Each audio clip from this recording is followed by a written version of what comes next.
और इसी बीच बड़ी खबर, ईरान इजराइल सीजफायर के टूटने की खबर मिल रही है। उत्तरी इजराइल में फिर से बज रहा है सायरन, ये बड़ी जानकारी मिल रही है। फिर से सायरन बज रहा है। मिसाइल अटैक की आशंका के बाद डिफेंस सिस्टम एक्टिव हो चुका है और ईरान की तरफ से मिसाइल दागे जाने की भी खबर मिल रही है। ट्रंप की अपील को नहीं मान रहा है ईरान। देखिए, बार बार ट्रंप ये दावा कर रहा था, सोशल मीडिया जो ट्रुथ है उस पर पोस्ट भी किया था ट्रंप ने कि हमने बात कर ली है, सीजफायर की सहमति बन चुकी है, अगले 6 घंटे में सीजफायर होगा, 12 घंटे में पूरी तरीके से हो जाएगा, संपूर्ण विराम होगा। लेकिन यहाँ पर देखिए, ईरान इजराइल सीजफायर के टूटने की अब खबर मिल रही है। एक तरफ ये मिल रही थी जानकारी कि संघर्ष विराम हो चुका है और इसमें तीनों ही तरफ से एक विन विन वाली सिचुएशन है, लेकिन उत्तरी इजराइल में सायरन की आवाज फिर से सुनाई दे रही है।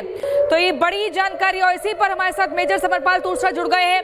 सर, मैं समझना चाहूंगी कि अभी तक सीज फायर की लगातार चर्चा हो रही थी और अब सीज फायर के टूटने की जानकारी मिल रही है। उत्तरी इजराइल में फिर से सायरन बज रहा है, कैसे देखा जाए इसको? चाहे जितनी मर्जी अग्रीमेंट्स हो इनके आपस में, देखें ये पुश्तैनी दुश्मन है, ये बहुत पुराने दुश्मन है और पूरे मुसलमान वर्ग में ईरान एक इकलौता शिया मुल्क है जो सबसे ज्यादा नफरत करता है इजराइल से। बाकी अरब देश फिर भी, आप यूएई देख लें, आप सऊदी अरब देख लें, वो फिर भी अग्रीमेंट कर रहे हैं, डेवलपमेंट के प्रो डेवलपमेंट हैं और इजराइल के साथ समझौता भी किया है। इजराइल से फ्लाइट्स की भी आवाजाही यूएई और सऊदी में शुरू हो गई थी। पर देखें, जहां तक ईरान का सवाल है, ये एक कट्टरपंथी वाला देश है। इनकी पूरी हुकूमत डिक्टेटरशिप के तौर पे चली है, तभी कहते हैं खोमेनी रिजीम। तो ये कतई नहीं देख सकते हैं कि इजराइल क्या फायदा हो, और अभी ये एडवांटेज है ईरान के पास कि इजराइल के एयर डिफेंस सिस्टम नाकाम हैं और यही मौका है जिसमें ये सबसे ज्यादा इजराइल को क्षतिग्रस्त और नुकसान पहुंचा सकते हैं, क्योंकि यदि युद्ध विराम हो गया तो वापस मिलिट्री एडवांटेज इजराइल के पास होगा। अब और देखिए, ईरान के ऊपर एयर सुपीरियोरिटी इजराइल की है, उसके बावजूद मिसाइल दागे जा रहे हैं। तो जायज सी बात है कि ईरान को पता है कि ऐसा मौका दोबारा नहीं मिलने वाला यदि युद्ध विराम हो गया, और वो अपनी पूरी ताकत लगाएगा इजराइल को ज्यादा से ज्यादा नुकसान पहुंचाने के लिए आने वाले कुछ घंटों में। और आप ये समझे कि जो असहमति होगी ईरान की टॉप लीडरशिप में कि उधर कुछ तो बोल रहे होंगे कि आप युद्ध विराम करें, पर मेजॉरिटी ऑफ द पीपल जो होंगे, जो लीडरशिप है, टॉप लीडर, वो इसके बरखिलाफ होगी कि ये समय नहीं है। सर, दोनों देश ये कह रहे हैं कि हम सहमत हो गए हैं, हम मानते हैं कि अब युद्ध विराम होगा, फिर उसके बाद उल्लंघन क्यों कर रहे हैं? ईरान ने भी यही कहा कि हम इसे मानते हैं, हम उल्लंघन नहीं करेंगे। दूसरी तरफ इजराइल भी यही कह रहा है कि हम सीज फायर को मानते हैं। ये कैसा मान रहे हैं? देखिए, मैं आपको पहले से ही बता रहा हूं कि अगर युद्ध विराम हो भी गया तो अंत में जो दोनों रिजीम्स का मकसद है वो बरकरार रहेगा। ईरान अपने न्यूक्लियर प्रोग्राम को वापस जिंदा करेगा, और अभी तो ये भी नहीं कंफर्म है कि इनका न्यूक्लियर प्रोग्राम तबाह हुआ भी है या नहीं। तो मैं तो इस बात को नहीं मानता हूं कि ईरान का जो न्यूक्लियर प्रोग्राम है वो तबाह हो चुका है, क्योंकि यदि वो तबाह हो जाता तो और भी भयंकर रिटेलिएशन होती, और कल जो अमेरिकी बेसिस पे हमला हुआ है उस पे जान माल का भी नुकसान होता।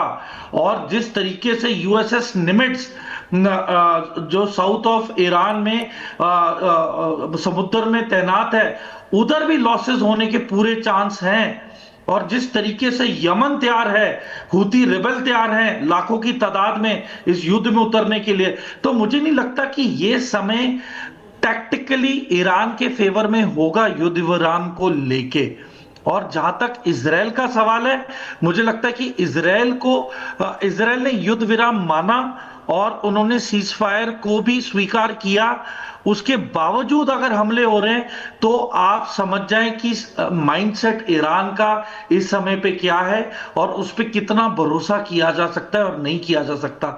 जहां तक इजराइल का सवाल है, उसे समय चाहिए अपने एयर डिफेंसेस को वापस ऑनलाइन करने के लिए, ताकि वो ईरान की मिसाइलों का काउंटर कर सके। पर देखें, ठीक है सर, मैं आपके पास वापस लौटती हूँ, लेकिन इसी बीच एक और बड़ी खबर बता दूं। ईरान की नई स्ट्राइक पर इजराइल के मंत्री का बयान, सीज फायर तोड़ा तो ईरान को भुगतना होगा अंजाम।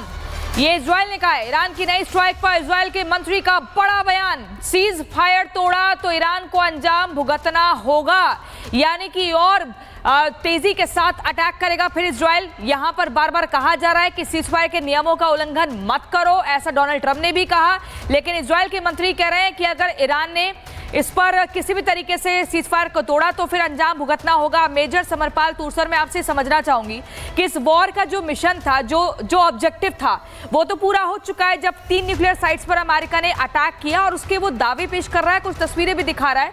हालांकि आप कह रहे हैं कि ऐसा नुकसान नहीं हुआ होगा, और वहीं पर ईरान ने अपनी शक्ति को दिखाने के लिए अमेरिकी बेस पर अटैक किया, ये बताया कि भाई हम भी कमजोर नहीं है, हम भी हमला करना जानते हैं। तो यहीं पर तीनों के लिए एक विन विन वाली सिचुएशन हो चुकी थी, फिर सीज फायर को क्यों तोड़ रहा है ईरान?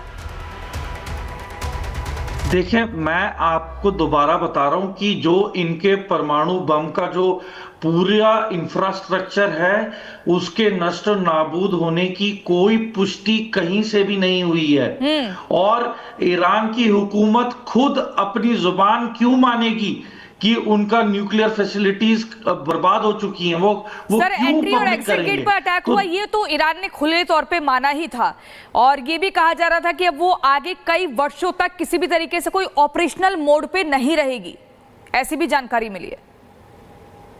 पर देखें, हम ऐसे कैसे अनुमान लगा लें कि जो भी ईरान की साथ आपको रोक रहे हैं, लेकिन इसी बीच एक और जानकारी आ रही है, जहां इजराइल में लोगों को फिर से बंकर में जाने के निर्देश दिए गए हैं। सेंट्रल और नॉर्दर्न इजराइल में आम लोगों को ये निर्देश जारी कर दिए गए हैं कि वो फिर से बंकर में चले जाएं। सर, यानी कि सिचुएशन खराब हो रही है, यही वजह है कि लोगों से कहा जा रहा है कि वो बंकर में चले जाएं। लेकिन इजराइल ने भी साफ कर दिया है कि अगर ईरान ने इसी तरीके से सीज फायर तोड़ा तो मुंह तोड़ जवाब देंगे। यानी अब इजराइल की तरफ से भी ऐसी खबरें आ सकती हैं कि वहां से भी अटैक फिर से ईरान के ऊपर शुरू हो गए हैं, और ये सीज फायर होते होते होगा। मुझे देखें, मैं आपको दोबारा बता रहा हूं कि मुझे नहीं लग रहा कि एक ठोस तरीके से सीज फायर इन दोनों मुल्कों के बीच होगा। पहले भी एडम अकॉर्ड्स के जरिए इनके बीचों बीच अग्रीमेंट्स करवाई गई थी। बिल क्लिंटन ने बहुत जोर दिया था और इनके आपस में रजामंदी भी करवाई थी। पर देखें, जो हमला हुआ है हमास के जरिए 7 अक्टूबर को,